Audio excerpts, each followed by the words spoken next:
Boa noite a todos, bem-vindos a mais uma live da Casa dos Espíritas de Rio Claro. Nossa gratidão a vocês que estão conosco todas as semanas, que compartilham, que divulgam. E hoje nós teremos conosco o Matheus. Boa noite, Matheus. Olá, Adri. Boa noite, tudo bem? Tudo bom? Tudo bem, graças a Deus, graças a Deus.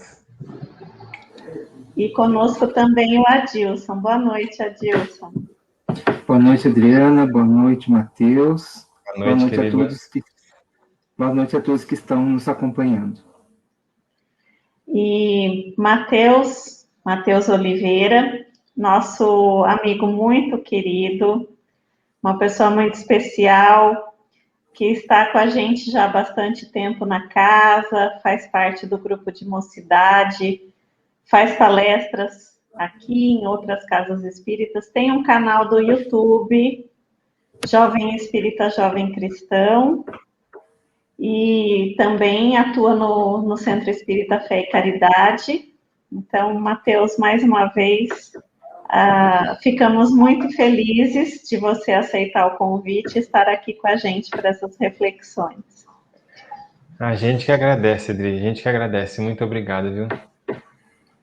E o tema de hoje é muito significativo diante desse momento que nós estamos passando, né? Não só pela pandemia, mas por uma série de situações que nós acompanhamos no nosso dia a dia.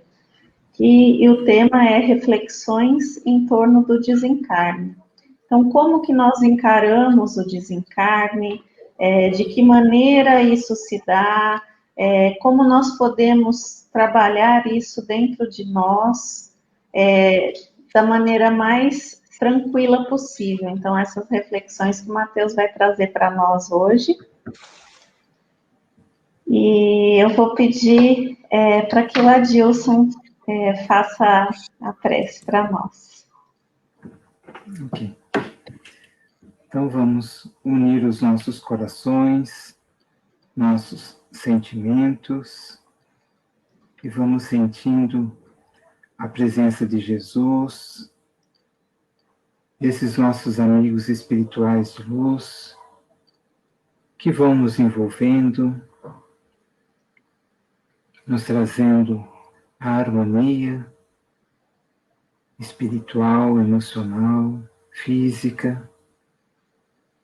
A nossa gratidão, Jesus, por esta oportunidade, por mais uma vez estarmos reunidos em Teu nome. Que o nosso querido Matheus possa ser envolvido pela espiritualidade e que o tema de hoje abordado leve luz, esclarecimento e conforto a todos nós. Que assim seja, graças a Deus. Matheus, então pode falar, Gilson. Meus amigos, não, eu ia dizer, por favor, querido, pode ir.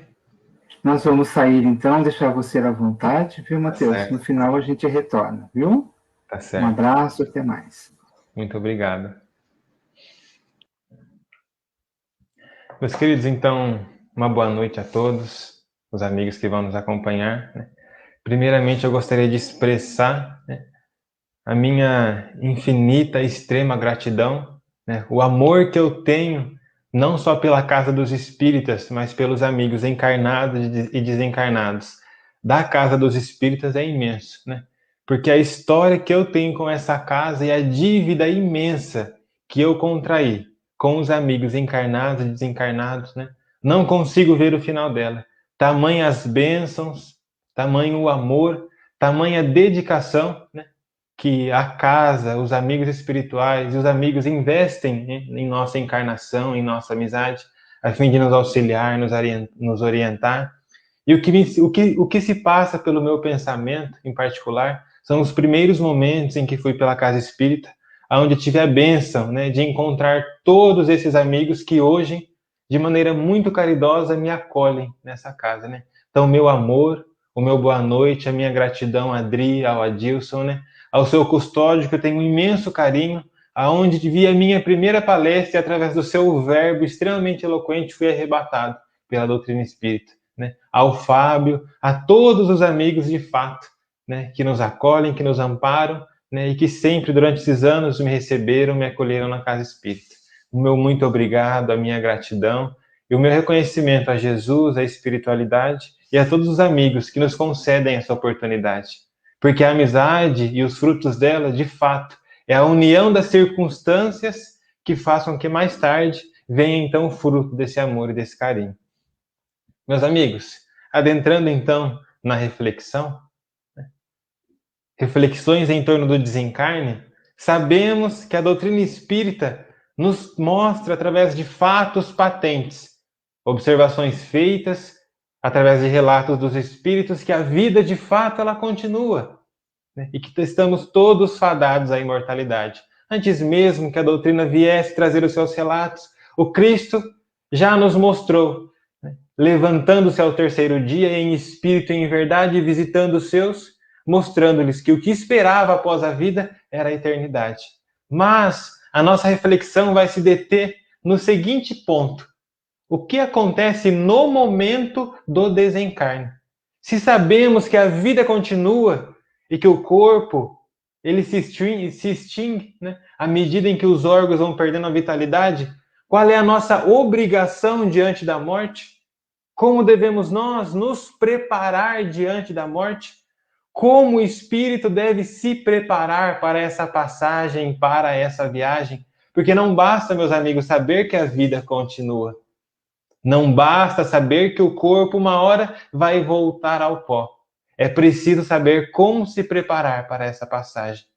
Como se preparar no momento da morte. Porque a experiência carnal, ela amadurece e passa, mas a vida prossegue e a luta continua. Mas para isso, semelhante às bagagens que nós preparamos para pegar um avião e visitar outra cidade, precisamos preparar as nossas bagagens, né? Partindo do Livro dos Espíritos, na questão 68, Allan Kardec pergunta para os espíritos o que é a morte. E os espíritos respondem de maneira clara e lúcida: a morte é a extinção da vida orgânica, porque somos seres orgânicos. Respondem de maneira clara e lúcida. E de maneira clara e lúcida eu peço para que os amigos silenciem e se concentrem, porque o nosso pensamento vai sempre de acordo com a clareza, com a verdade e com a objetividade dos espíritos. E na quarta parte do Livro dos Espíritos, na questão 961, Allan Kardec pergunta: no momento da morte, qual é o sentimento que domina na maioria dos homens? E é por aí que a nossa reflexão vai caminhar.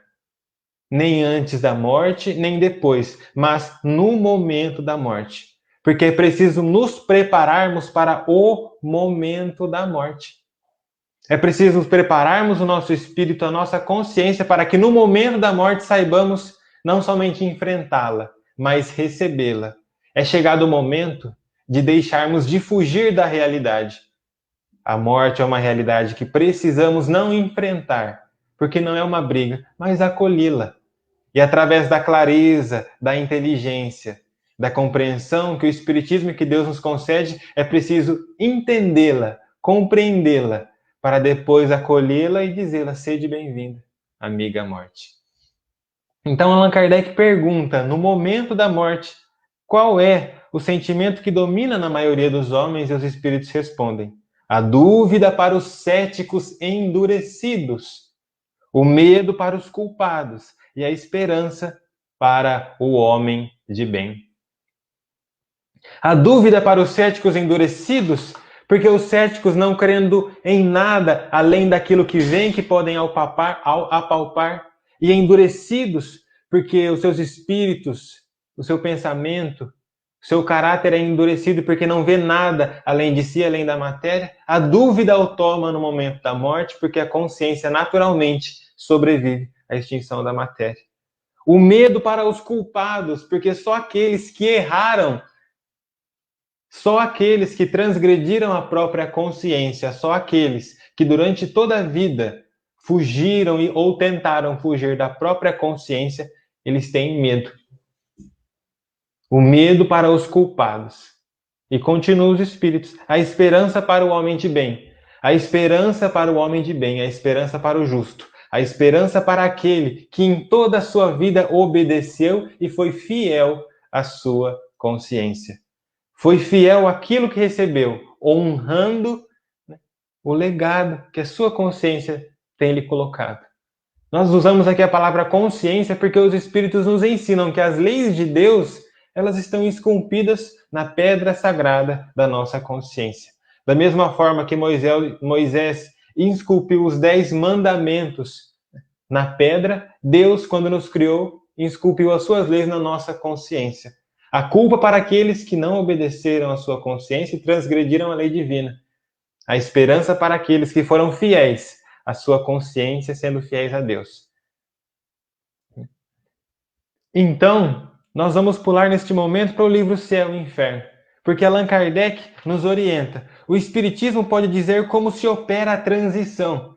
Veja só, a doutrina espírita pode dizer como se opera a transição. Como se opera o momento da transição, seja pelas noções mais positivas que dá a natureza da alma, seja pelo relato daqueles que deixam a vida, ou seja pelas noções claras que o Espiritismo dá da alma, né? Isto é, seja pela clareza com que ele nos elucida o que é a alma, porque o Espiritismo, aliando-se à ciência, aliando-se à religião e tomando as ciências como ponto de partida junto da religião, ele vem de maneira clara e objetiva dizer o que é a alma. E continua Allan Kardec dizendo, seja pelo relato que dá daqueles que deixam a vida. 2 coisas nós temos que é fundamental. Os fatos patentes, que são os relatos daqueles que nos deixam a vida, falando das suas impressões, de como foi a transição, e a clareza dos ensinamentos dos espíritos, dizendo que é a alma. Por que nós dizemos a clareza dos espíritos? Porque o livro dos espíritos foi assinado por Sócrates, Platão, João Evangelista, o Espírito de Verdade, e etc, etc, etc. Faço esse comentário porque nós vemos que a constituição do livro dos espíritos, da doutrina espírita e do Consolador são feitos por espíritos claros e lúcidos, que não vem deixar dúvida no nosso espírito. Continua Kardec dizendo, e agora nós vamos entrar em um tema que é a chave do conhecimento, que vem retirar as nossas dúvidas. A chave da transição, a chave do momento da morte, da forma como nós devemos nos preparar. Então Allan Kardec nos diz, no livro Céu e Inferno, no capítulo A Passagem. O conhecimento do laço fluídico que une a alma e o corpo é a chave desse fenômeno, como o de muitos outros. O conhecimento do laço fluídico, isto é, do laço que une o espírito à matéria. Porque da mesma forma que no universo nós temos a trindade Deus, Espírito e Matéria, na nossa vida nós temos a trindade Espírito, Perispírito e Corpo Físico. E aqui Allan Kardec, ele entra mais profundamente nos dizendo que o laço fluídico, o que na literatura espírita nós encontramos como o cordão de prata, ele é a chave desse fenômeno. Porque através do laço fluídico, que o espírito passa suas impressões para o corpo físico. É através do laço fluídico e da união entre o perispírito e o corpo físico que acontece a animação inteligente, compreensível e racional do corpo físico. A chave, como diz Allan Kardec.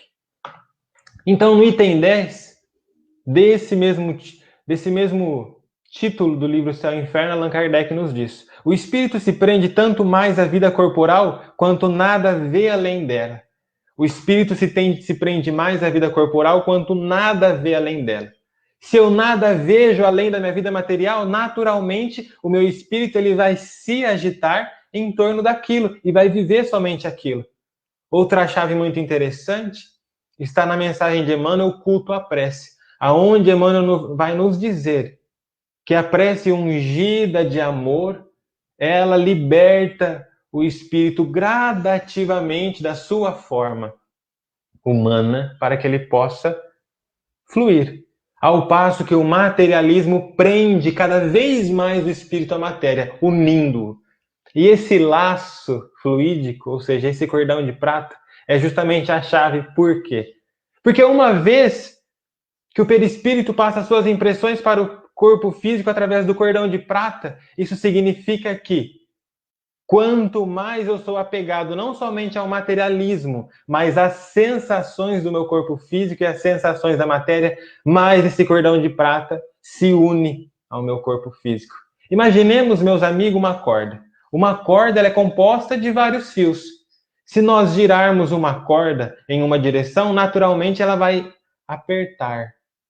Naturalmente ela vai se unir cada vez mais. Ao passo que, quando nós giramos na direção contrária, essa corda ela vai se soltando.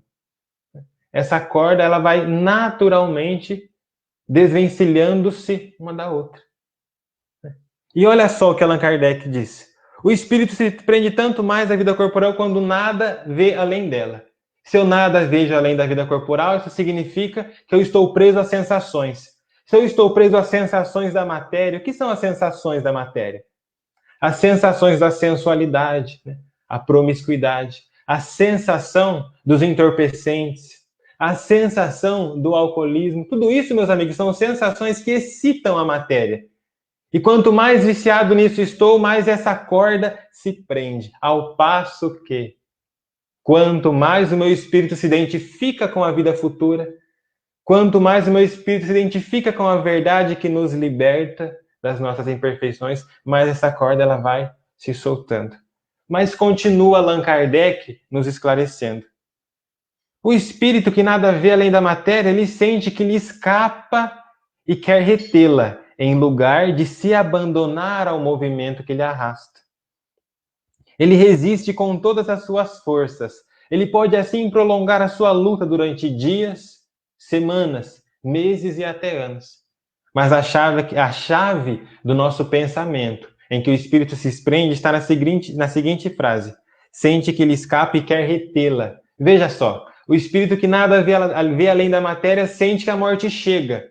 Então ele quer retê-la, ou seja, ele luta contra a morte, luta contra esse movimento natural. Por quê? Porque ele nada vê além da matéria. E por que ele nada vê além da matéria? Porque não se esclareceu, porque não buscou a verdade para libertar-se, porque não buscou o conhecimento que patrocina a sua própria libertação. Não conhecendo, é refém da sua ignorância. Não conhecendo, agita-se na própria sombra. Portanto, vendo que a vida se escapa, quer retê-la, ou seja, briga com a morte. Prende-se cada vez mais à matéria. Seja pelo relato daqueles que a deixam à vida, nada vê além dela. Ele resiste com todas as suas forças. Ou seja, resistir é lutar. Então vai se prendendo, vai se prendendo. Porque, como disse o próprio Kardec, nada vê além da matéria. Então ele continua no item 8. O estado moral da alma é a causa principal que influi sobre a maior ou a menor facilidade do desligamento. Ou seja, a facilidade do desligamento está profundamente ligada com a evolução moral do espírito, o estado moral daquela alma. Temos aqui que fazer uma ponderação. Uma ponderação. Existe com certeza a misericórdia de Deus.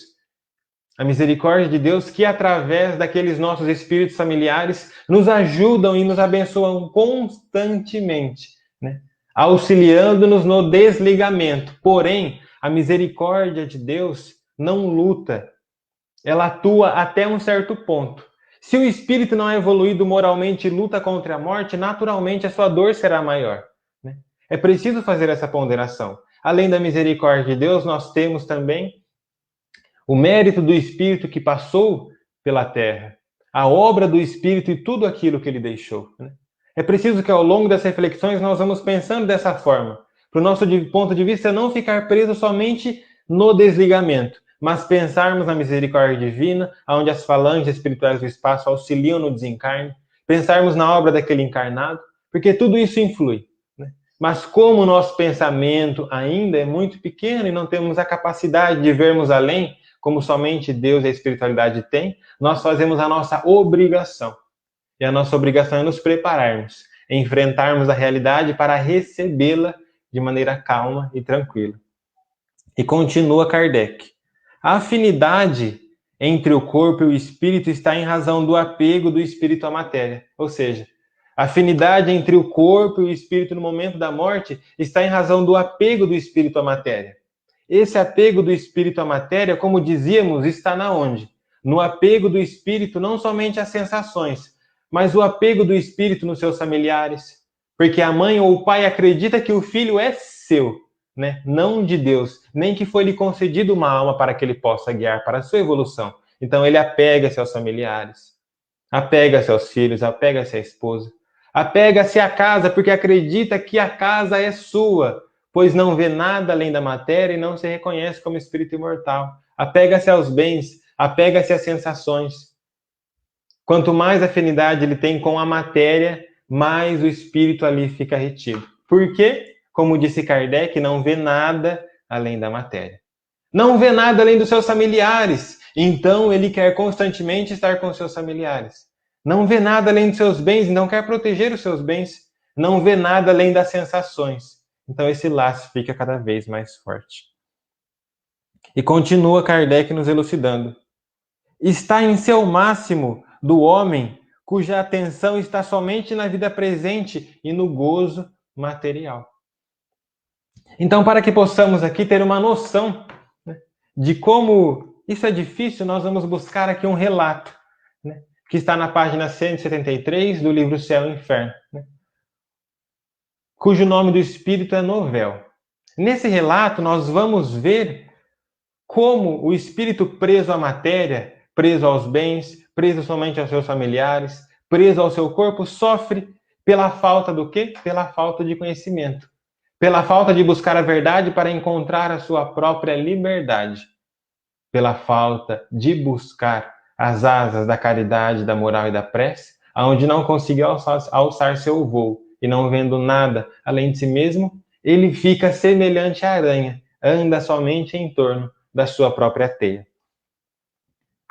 Então, este relato está no livro Céu e Inferno, no capítulo 4. E o Espírito nos começa dizendo: vou contar-te o que sofri quando morri. Meu espírito, retido no meu corpo por laços materiais, teve grande dificuldade para dele se desligar, o que foi uma primeira e rude angústia. Rude angústia, porque além de sentir as impressões da desagregação do corpo físico, a angústia por causa do medo, a angústia por causa da tristeza, a angústia na ausência da confiança, a angústia na ausência da fé. Se eu não tenho confiança, eu sou inseguro. Se eu não vejo aqueles a quem amo, fico triste. Então a dor, ela é muito mais moral do que física. Continua o Espírito nos relatando. A vida que eu deixei há 24 anos era ainda tão forte em mim que eu não acreditava na perda de meu corpo físico. Eu procurava o meu corpo e estava admirado e assustado por me ver perdido no meio desse ajuntamento de sombras. Enfim, a consciência de meu estado, a revelação das faltas que cometi em todas as minhas encarnações, feriram-me de repente. Uma luz implacável clareou os meus erros. E uma grande vergonha me tomou. É como se eu ficasse nu. Ou seja, essa luz implacável que o tomou é justamente a sua consciência demonstrando os erros que ele cometeu. E sentiu-se ele como envergonhado. E ele continua o seu relato. Procurava disso escapar, interessando-me pelos objetos novos e, todavia, conhecidos, que me cercavam. Os espíritos resplandecentes flutuavam no éter. davam-me a ideia de uma felicidade imensa, a qual eu não podia aspirar. Formas sombrias e desoladas, umas mergulhadas num triste desespero, outras irônicas ou furiosas, deslizavam ao meu redor, e na terra à qual eu permanecia atado. Eu via os humanos e me agitava, dos quais eu invejava e via sua ignorância. Toda uma ordem de sensações desconhecida. Toda uma ordem de sensações, como dizíamos anteriormente, desconhecida. Mas continua o espírito. Um mortal pode sentir as torturas materiais pelos arrepios da carne, mas as vossas frágeis dores, abrandadas pela esperança, temperadas pelas distrações, mortas pelo esquecimento, jamais vos poderão fazer compreender as angústias de uma alma que sofre sem trégua, sem esperança, sem arrependimento. Que ele fala do espírito encarnado, que mesmo sofrendo sobre a terra, ali ele tem ao seu redor, né? Pesadelo, a pessoa acorda. Está sofrendo, tem um ente amado. Mas o espírito que se encontra sozinho, é como se o seu sofrimento não tivesse trégua. Mas ele continua: enfim a luz me apareceu. Tu me chamaste, e pela primeira vez um sentimento doce e terno me apaziguou. Escutei os ensinamentos que teus guias te dão. Veja só, escutei os ensinamentos que seus guias te dão. A verdade penetrou-me e eu, então, pedi a Deus. Deus me ouviu, revelou-se a mim pela sua clemência, como se revela por sua justiça. Naquele momento ele escutou os guias que o guiavam. Como nós, ao longo da vida, devemos aprender a escutar os livros, escutar as pessoas, escutar a voz da consciência que está dentro de nós, a fim de praticar esses ensinamentos e edificar o nosso espírito sobre a rocha, edificar a nossa fé sobre a rocha. Escutei as vozes dos seus guias. A verdade, então, penetrou-me. Olha essa frase que interessante. A verdade, então, penetrou-me. A verdade, então, penetrou esse espírito porque ele se colocou na condição de querer ouvir, porque sofria. Porque sofria. Tomamos aqui da filosofia, né? E lembro-me do filósofo Sêneca. Em uma epístola ao seu discípulo Lucílio, ele diz: Lucílio, para aprender a virtude é preciso desaprender o vício. É a mente má que primeiro toma o homem. E vendo o homem a sua maldade, passa então a desaprender o vício para aprender a virtude. O que significa isso? Somos criados simples e ignorantes. É preciso então, portanto, ouvir, desaprender o vício, buscar a verdade. Quando me coloco na condição de aprendiz ao longo da vida, a verdade então penetra-me. E relembrando as palavras de Jesus, conhecereis a verdade e a verdade vos libertará. O espírito que é fiel à sua consciência e à crença que abraça tem uma passagem lúcida e tranquila e reencontra na eternidade aqueles que o amam e aqueles que ele amou.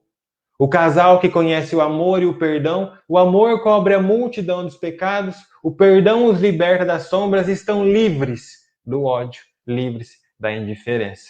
O discípulo cristão que conhece a verdade dos ensinamentos, ouve a voz do Cristo na sua consciência e as pratica para elevar-se e edificar o templo da fé em si, liberta-se das sombras, dos seus defeitos, criando asas para a eternidade. Ouviu ele a voz dos guias, a verdade o penetrou como a luz o ilumina. Arrependendo-se, passou ele, então, a ter uma vida melhor. Mas, se nos detemos neste momento, na passagem, no materialismo, nesse cordão fluido que nos prende cada vez mais a vida, vamos nos deter agora. Como nós devemos nos preparar para essa passagem? Se vimos a consequência do nosso orgulho, a consequência do nosso materialismo, da nossa teimosia, da nossa rebeldia, como devemos então preparar a nossa consciência e o nosso espírito para acordar para a verdade e, portanto, fazer-se livre? No livro Céu e Inferno, no item 13, do capítulo A Passagem, Allan Kardec nos fala: o estado do espírito por ocasião da morte pode assim se resumir: tanto maior é o sofrimento, quanto mais lento for o desprendimento do espírito. A presteza desse desprendimento está na razão direta ou no adiantamento moral do espírito. Para o espírito desmaterializado, veja só, para o espírito desmaterializado, de consciência pura, a morte é qual um sono breve, isento da agonia, cujo despertar é suavíssimo. Aqui então passamos a penetrar o espírito desmaterializado, o espírito que começa a desmaterializar-se. Desmaterializar-se aqui significa desprender-se das sensações, buscando a consciência lúcida. A consciência lúcida é aquele espírito que entende que cada coisa na natureza e na vida tem a sua função. E compreendendo essa verdade, ele caminha no fluxo da vida e não contra a vida. Compreende o espírito que as sensações o estimulam para a evolução. Então ele não come além do devido. Compreende o espírito que a relação sexual é a união entre dois espíritos que tanto se amaram que por alguns minutos relacionaram-se e então deram a vida para que outro espírito pudesse nascer. Compreendendo que o verbo deve edificar, passa então ele a fazer boas obras, e instruindo-se na verdade, liberta ele outras consciências. Desmaterializar-se é desapegar-se das sensações. Desmaterializar-se é desapegar-se dos bens. Compreender que mãe, pai, familiares são espíritos em romagem conosco para nos auxiliar. Entender que nada nos pertence, nem nosso próprio espírito, uma vez que nada criamos, que quem tudo cria é o Pai. E compreendendo isso, vai desmaterializando-se rumo à consciência pura, e Allan Kardec arremata, então, isento da agonia cujo despertar é suavíssimo, porque foi o espírito que foi de encontro com a verdade e passou a libertar-se. Esse espírito, ele troca os prazeres pela felicidade do espírito. O que significa isso? Ele encontra prazer e felicidade na prece, ao invés de encontrar prazer em outras coisas que retardam o seu tempo, que retardam a sua evolução. Ele encontra prazer na caridade, faz porque ama, e seu espírito vai se desprendendo-se à medida em que encontra felicidade. Vai desmaterializando-se gradativamente. Então, Allan Kardec entra na chave da consciência, na chave aonde nós devemos meditar para o nosso próprio proveito. Porque convenhamos, meus amigos, convenhamos. A pandemia veio até nós. A morte talvez nunca esteve tão perto de nós quanto agora. O que vamos fazer? Fugir dela, o que não é possível, porque mais cedo ou mais tarde ela vai nos alcançar? Ou enfrentar a realidade, buscar a clareza, buscar a elucidação? E aqui Allan Kardec nos traz a realidade, a chave, para adentrarmos no campo da morte de maneira clara, lúcida, e saibamos lidar com ela. Então, no item 14, Allan Kardec nos diz: para que cada qual trabalhe sua purificação, deve reprimir as más tendências e dominar as paixões. Reprimir as más tendências, porque as tendências dentro de nós são quais energias que vibram. E essas energias vibrando no materialismo apertam, unem cada vez mais o perispírito à matéria. Então, isto é a educação do espírito e dominar as paixões, porque somos apaixonados pelas ilusões. As paixões despertam em nós sentimentos e energias que unem cada vez mais o espírito à matéria, causando o seu sofrimento. É preciso, então, dominar as paixões, isto é, ser lúcido, ter o controle sobre nós, a educação perante o espírito e perante a própria vida. Continua Kardec. Preciso se faz que abdique das vantagens imediatas em prol do futuro. Preciso que faz que ele olhe para o futuro, perceba a clareza da imortalidade e abdique. O que é isso, meus amigos? Lucidez. Preciso é que o espírito seja lúcido. Preciso é que o espírito não somente veja o futuro, mas toque. Que ele possa tocar nos seus amigos espirituais em coração. Que ele possa ver a imortalidade de tal forma que ele vive essa realidade já no presente. Preciso é que abdique dos seus bens neste momento e que veja o futuro. Visto como, para identificar-se com a vida espiritual, encaminhando para ela todas as aspirações e preferindo-a à vida terrena. Identificar-se com a vida espiritual, encaminhando para ela todas as aspirações. Aqui, meus amigos, novamente, peço licença para chamar e evocar uma frase de Sêneca a Lucílio, onde ele diz: meu amigo, na morte do teu amigo, nada há de consolar-te, nada consola a morte, a não ser a ideia, a não ser as boas ideias e as boas resoluções que você tem dentro de si. O que isso quer dizer? Que realmente, meus amigos, nada há de nos consolar no momento da morte. O que o Espiritismo, o que as ideias espíritas faz é retirar o desespero e explicar por que a morte e as dores nos tomam. Diante da explicação, nós temos então a tranquilidade e a calma. Ele não vem nos retirar a dor, porque a dor ainda é necessária, mas vem retirar de nós o desespero. Porque o desespero nasce da dúvida, não sabendo me desespero. E me desesperando, eu só agravo a situação. Portanto, Sêneca diz a Lucílio, somente as ideias claras podem te consolar e te deixar forte. A ideia está relacionada à inteligência. Veja, a ideia está relacionada à inteligência. E os espíritos respondem a Allan Kardec. Porque Allan Kardec pergunta aos espíritos: o que é o espírito? E os espíritos respondem: o princípio inteligente do universo. Então, meus amigos, diante da morte, precisamos dar valor àquilo que é mais importante para o espírito, que é a sua inteligência. Porque se Deus é a inteligência suprema, nós somos o princípio inteligente. Precisamos ter ideias firmes, como diz Kardec, para que possamos de tal forma apalpar o futuro e ter a segurança da imortalidade. Mas continua Kardec nos orientando. Não basta crer, como ele diz, é preciso compreender. Veja só, não basta crer, porque o mesmo que crê, amanhã pode descrer. O mesmo que acredita, amanhã pode desacreditar. Mas é preciso compreender. E a palavra compreensão, segundo o dicionário, é estender a ação do conhecimento. Ou seja, compreender é praticar aquilo que você sabe.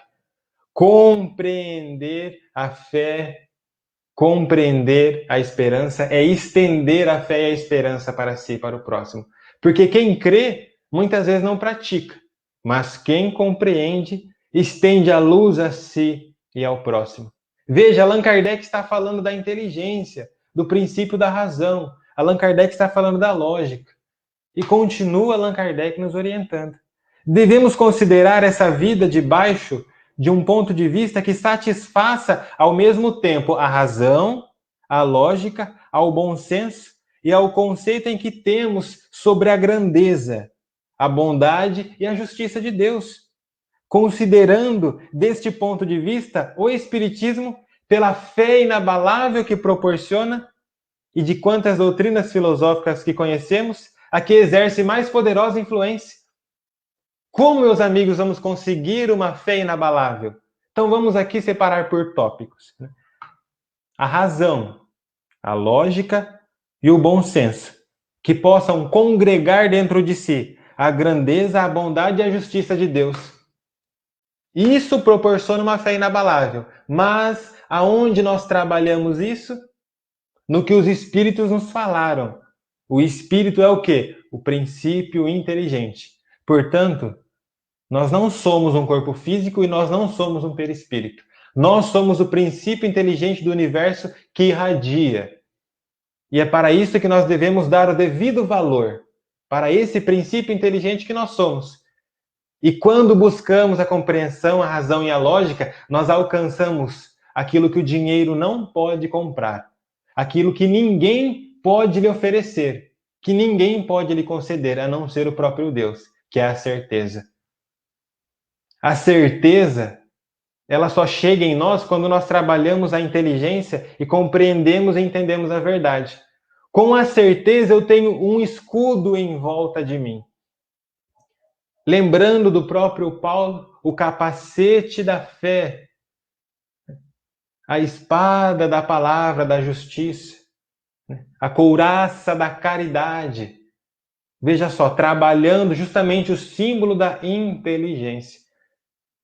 Porque é conhecendo a verdade, novamente volta, que patrocinamos a nossa própria libertação. A partir daí, nos diz Kardec, o Espiritismo nos proporciona uma fé inabalável. Mas só há fé inabalável para aquele que busca a compreensão e edifica a sua fé e a sua casa sobre a rocha. Então complementa o Cristo. E vieram as provas, as chuvas das dificuldades, a tormenta sobre aquela casa, isto é, sobre aquele espírito. E aquela casa não caiu, porque o seu espírito, a sua fé estava edificada sobre a rocha. Ao passo que somente aquele que se limita a crer, mas não compreende, caíram sobre ele as tempestades, as dificuldades, as provas, as chuvas tenebrosas. Grande foi a queda daquele espírito daquela casa, porque a sua fé estava edificada sobre a areia. Agora, nós vamos caminhar para o passo final das nossas reflexões. Vimos o relato de um espírito rebelde que muito sofreu. Allan Kardec nos trouxe a fé inabalável, trabalhando a nossa inteligência, a nossa compreensão e o nosso próprio espírito. Vamos agora para o relato de um espírito feliz, do Senhor Sanson, que se encontra na página 116, no item 11, no livro Céu e Inferno. Deixa eu achar aqui.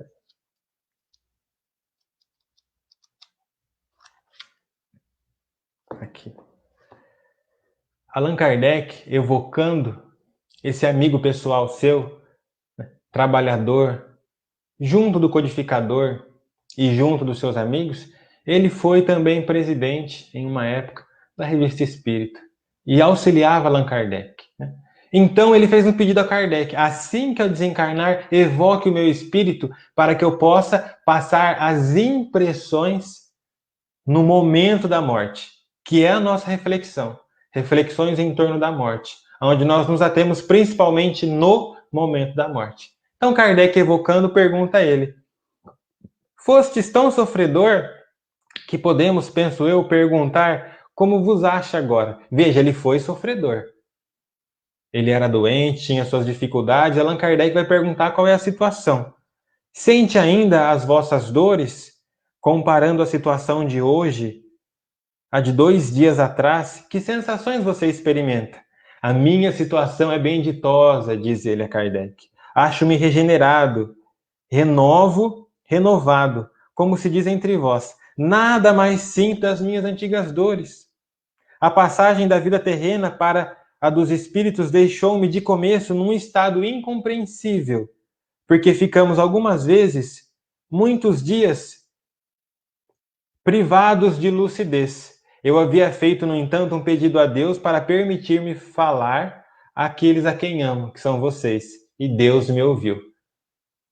Tinha ele dores, era ele doente, mas identificando-se com a verdade, o seu espírito foi desprendendo-se. E aqui, meus amigos, nós temos uma peculiaridade.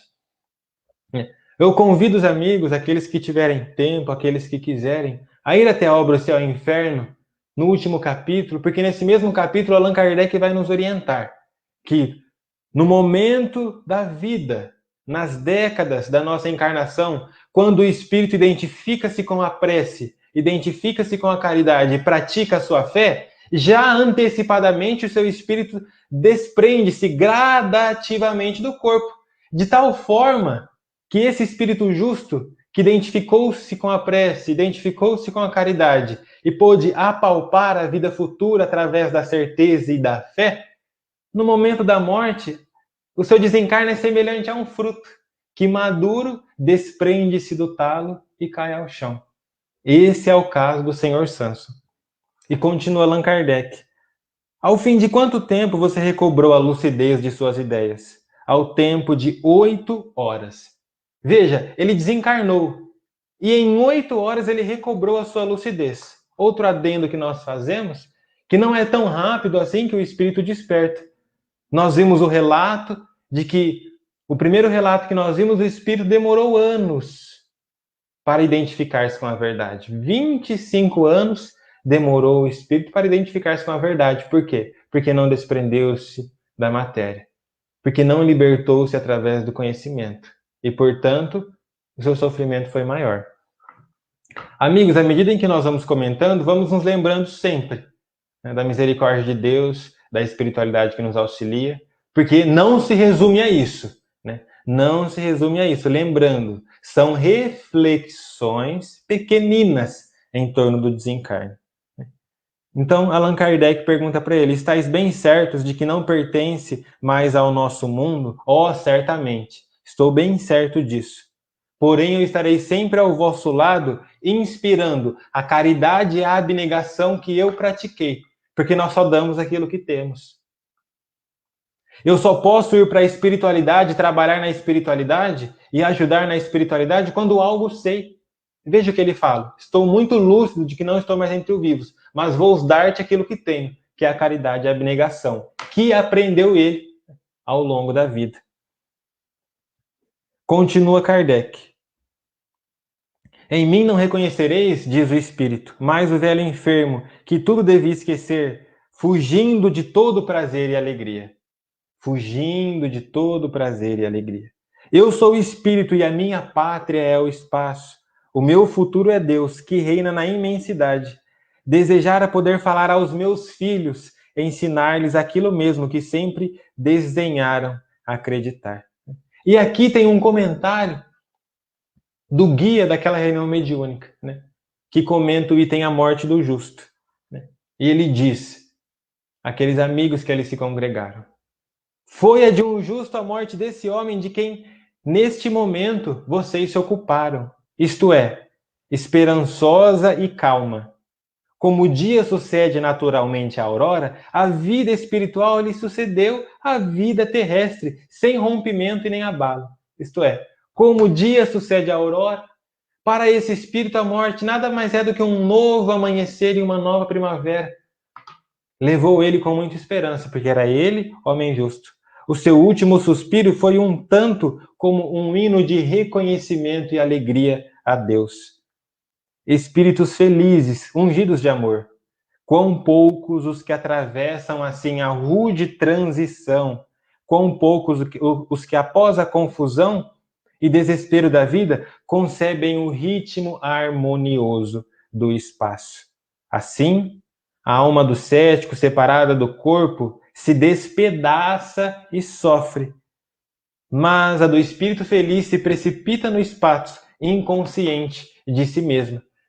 E para então finalizar as nossas reflexões, que já passamos e excedemos muito tempo, gostaria aqui de ler um poema de Castro Alves. É um poema intitulado A Morte. Então, meus amigos, convido a todos a pensarem, diante da razão, diante do que nos foi colocado, e diante da clareza que a doutrina espírita nos chama, vamos acompanhar este poema como os espíritos acompanham ao próprio Cristo e tentar raciocinar e guardá-lo no coração, porque cada estrofe contém uma grande verdade, e fica aqui esse poema como uma prece de finalização. Então começa Castro Alves nos dizendo: no extremo polo da vida, diz a morte, humanidade, sou espada da verdade, a têmis do mundo sou. Sou balança do destino fiel desconhecido, lanço cômodo no ouvido e auréolo à fronte de Hugo. O cronômetro dos séculos não me torna envelhecida, sou morte, origem da vida, prêmio ou gládio vingador. Sou anjo dos desgraçados que seguem na terra errantes, desnorteados viajantes dos Niágaras da dor. Também braço potente dos despotas e opressores, que trazem os sofredores no jugo da escravidão. Aos bons sou compreensão, consolo e alívio aos precitos, e nos maus eu aumento os gritos de dores e maldição. Sepultura do presente, do porvir sou plenitude, da alegria eu sou saúde, do remorso eu sou amargor. Sou águia libertadora que abre sobre as descrenças os mantos das trevas densas, e sobre a crença sou o esplendor. Desde as eras mais remotas consolo láureas imortais, e sobre a dor das batalhas minha asa sempre pairou.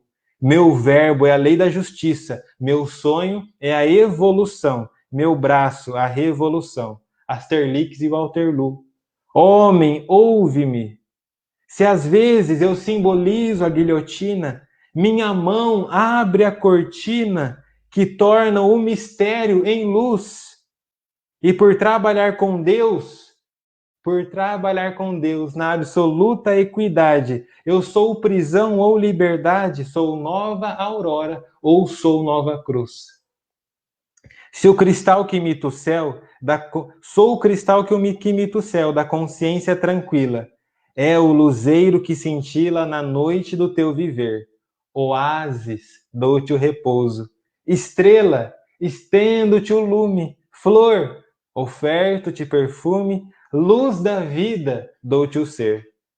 Mas também, se a tirania arvorar-se da lei na terra, eu mando a noite da guerra fazer o sol do porvir. Arremesso a minha espada, ateio fogo aos canhões, faço cair as nações, como eu fiz Roma cair. Foi assim que fiz um dia, ao ver o trono imperfeito, estrangulando o direito. Busquei Danton, Mirabeau, e junto ao vulto de Temis, tomei o carro de Jove e fiz o 89 quando a França me ajudou. Então, implacavelmente, fiz a Europa ensanguentada, ajoelhar-se humilhada diante de tanto terror. Das cidades fiz ossuários, dos campos saaras ardentes, trucidez, réu inocentes, eu apaguei a luz do amor. Até quando um dia Deus, o Criador, sempre amoroso e clemente, que jamais teve presente, nem passado nem por vir, bradou no cume dos céus, num grito piedoso e forte, a mim, não prossigas, basta a morte, agora é reconstruir. Portanto, homem, se tem por bússolas o bem na vida, olhe o sol, de fronte erguida, espera-me com fervor. Abrir-te-ei os meus tesouros, serei tua doce amante, cujo seio palpitante guardar-te-ei na paz e no amor. Se às vezes se te afigura que sou a foice impiedosa, horrenda, fria e orgulhosa, que espedaça os teus heróis, verás que sou a mão terna, que rasga abismos profundos, e mostra bilhões de mundos e mostra bilhões de sóis. Conduz os seres aos céus, à luz da realidade. Eu sou ave da liberdade, que ao lado da escravidão venho arrancar os espíritos. Elevando-os às alturas, dou corpo às sepulturas das almas para a própria amplidão. A morte é transformação. Tudo em seu seio revive. Esparta, Tebas, Ninive, em queda descomunal, revivem na velha Europa, e como faz as cidades, a morte remodela humanidades no progresso infinito e universal. Muito obrigado aos amigos que nos acompanharam. Fica aqui as reflexões em torno da morte, e que o Cristo nos abençoe a todos nós.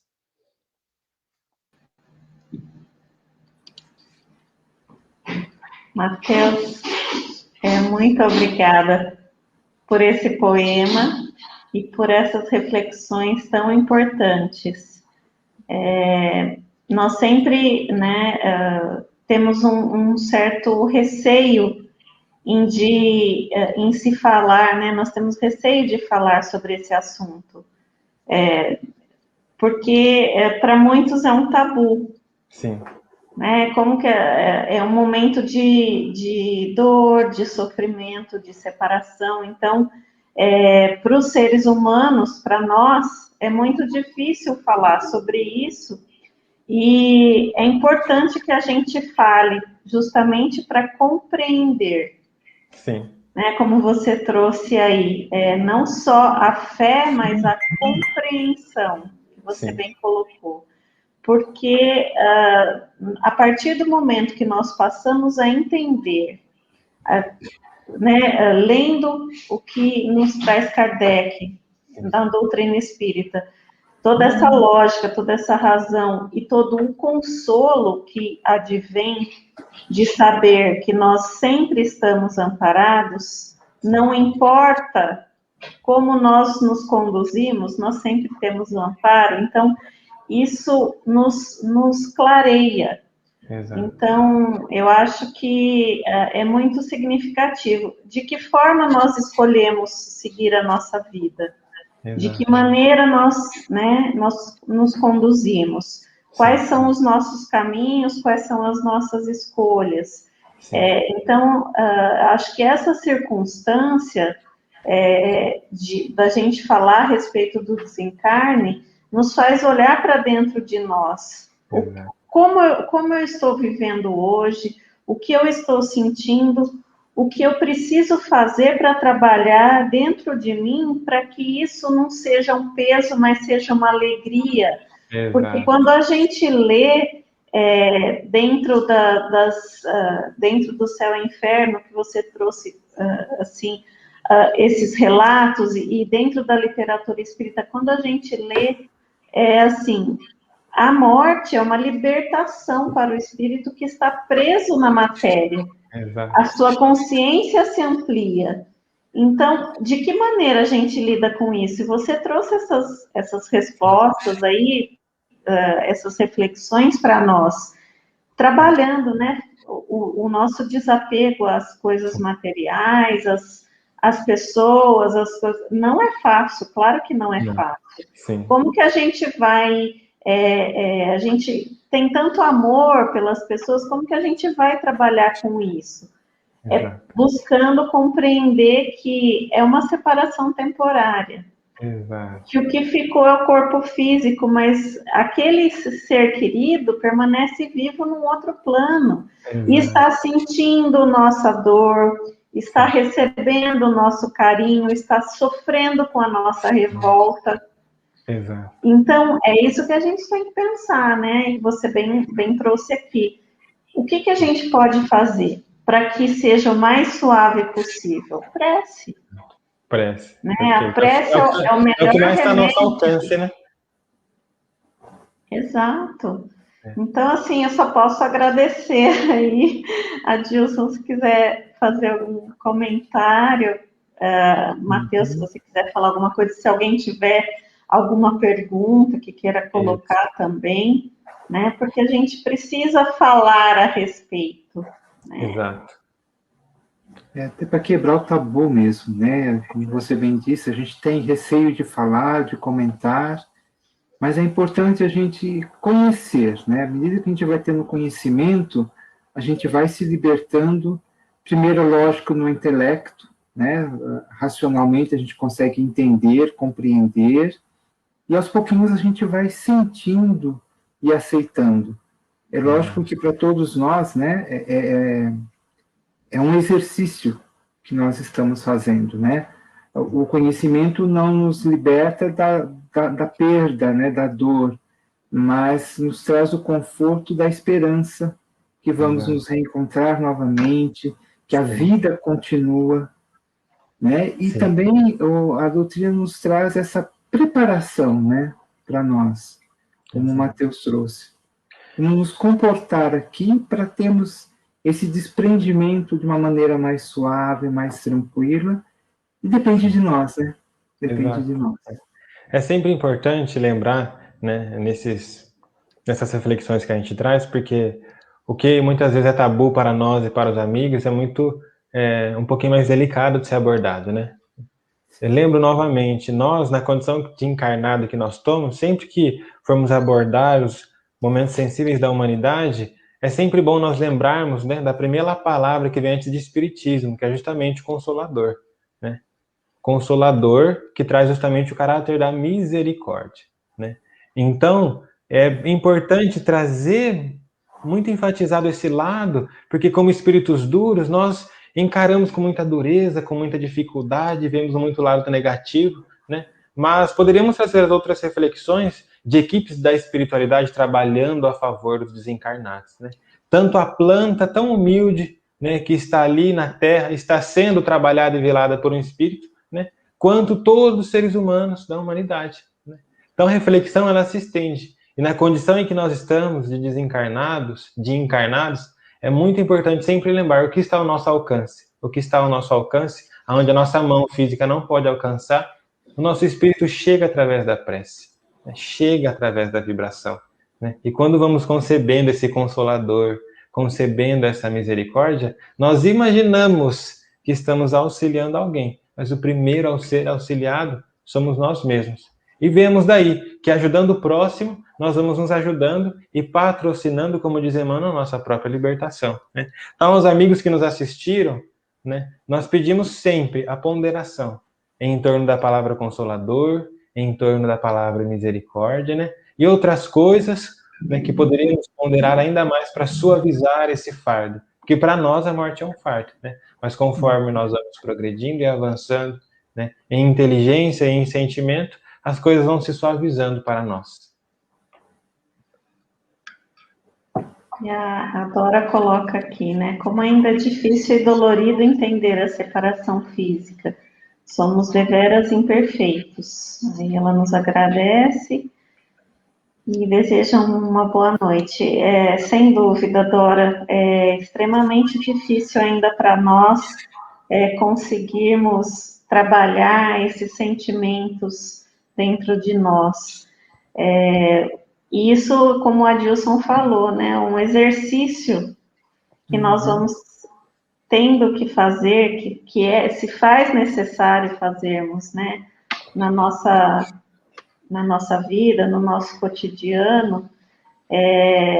Claro que a gente não quer ver o sofrimento daqueles a quem a gente ama, mas se a gente encarar como uma possibilidade de novos aprendizados e de deixar o sofrimento da matéria para continuar crescendo, evoluindo, e se a gente souber também, tiver essa certeza, como a gente tem dentro da doutrina, pelos próprios relatos daqueles que vêm depois dessa passagem nos falar, de que quando se aproxima dessa elevação, de que se é tocado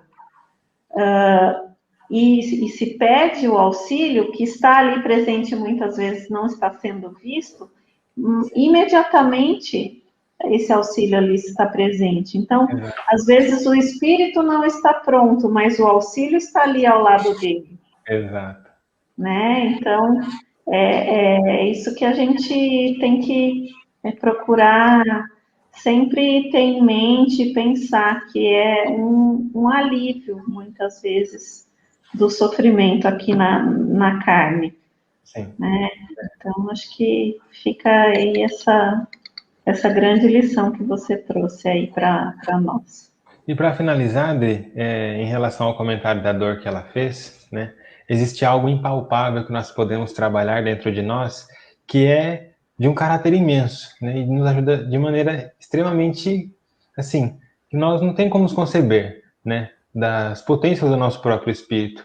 Porque se você, Adri, né, que é casada com o Fábio, nesse momento você fechar os olhos e lembrar dos melhores momentos que você teve com ele, é como se você se transportasse para lá. Mas para muito além disso, o que acontece com você? Você passa a reviver esses momentos de tal forma que é como se você não estivesse aqui conosco, é como se você estivesse lá. Mesma coisa estudar com a Dilson, mesma coisa estudar conosco. O que eu quero dizer com isso? Né? Quando Allan Kardec fala que nós podemos apalpar o nosso futuro, o que ele quer dizer com isso? Se nós pegarmos um poema desse, Os Relatos dos Espíritos, e segundo Emmanuel, trabalharmos a imaginação que passa a imprimir no espírito o sentimento e a sensação, né? Nós passamos a viver essa realidade antes mesmo dela chegar. E a certeza vem o quê? Vem justamente da segurança desse sentimento. Então, olha que interessante. Nós temos ali a imaginação, a inteligência, o desejo, que são tão palpáveis, não materialmente, mas sentimentalmente. Né? É como o casamento, né? Eu amo tanto, ou a minha esposa, ou você ama tanto seu esposo, que nós temos ali a confiança de um sentimento que nós construímos e vivenciamos. Então, se nós trabalharmos o quesito imaginação, o quesito desejo dentro de nós diariamente, da mesma forma que um casal constrói o amor e vive o amor, nós podemos viver essa realidade. É importante dizer isso, nós podemos, nós somos capazes. Cristo está conosco. A espiritualidade nos auxilia. É preciso que comecemos, né, para que os recursos venham chegando ao longo do caminho, mas nós podemos. Somos capazes de viver essa realidade antes mesmo dela chegar, pelas próprias potências da alma. Depois dessa, não tem nem o que falar mais. Apenas parabéns, né? Verdade. Gratidão, meu amigo. Dri, muito obrigado, né, pelo carinho, pelo convite. Adilson, muito obrigado novamente pelo carinho, pelo convite. Agradeço imensamente a vocês, né, que conhecem a minha história desde quando eu era adolescente, né. Agradeço imensamente a equipe espiritual do Allan Kardec, que sentia, né, muito presentemente, né. Agradeço a misericórdia deles por terem auxiliado. Aos amigos que tiveram a paciência, né, de nos ouvir aí durante 1 hora, né? E rogo a Jesus que possamos sempre, de alguma forma, poder ofertar algumas gotas de luz e de água pura àqueles que ainda não beberam, né? Porque é isso que nós precisamos fazer neste momento, né? Ofertar essa água pura, essas breves reflexões, para que os amigos em casa possam continuar intimamente com a sua espiritualidade, com seus amigos espirituais. Então, desejamos a você, Mateus, muita saúde, muita luz.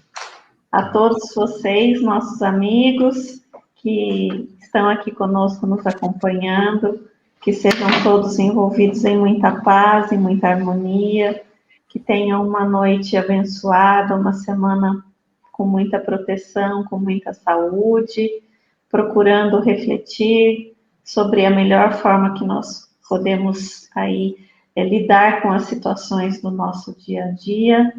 Nos vemos na próxima quarta-feira, que nós teremos o Joaquim Bueno Neto falando para nós. Então, fica o convite para nos vermos novamente na quarta-feira. Uma boa noite a todos, um beijo no coração. Uma boa noite a todos e a nossa gratidão mais uma vez ao Mateus. Boa noite. Boa noite, pessoal. Fiquem com Deus.